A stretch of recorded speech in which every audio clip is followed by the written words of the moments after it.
According to Ayurveda, the timing of consuming dry fruits matters.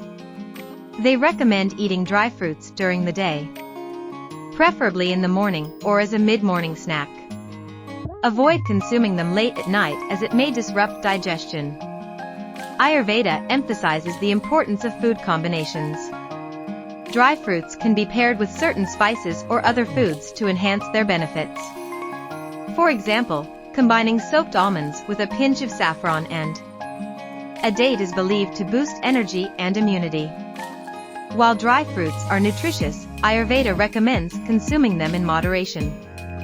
Overindulgence can lead to imbalances, especially for individuals with kapha constitution or imbalances.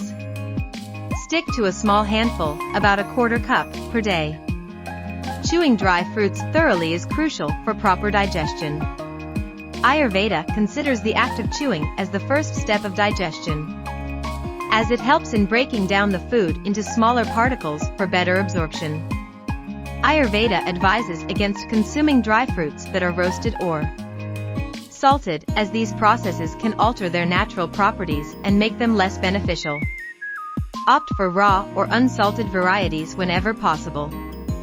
Ayurveda encourages using spices like cardamom, cinnamon, and nutmeg to balance the effects of dry fruits. These spices not only enhance flavor but also offer their unique health benefits. Consider your Ayurvedic dasha or constitution when choosing dry fruits. Veda individuals may benefit from almonds, dates, and cashews. Pitta types can enjoy raisins, dates, and figs. Kapha individuals should choose lighter options like almonds and pistachios.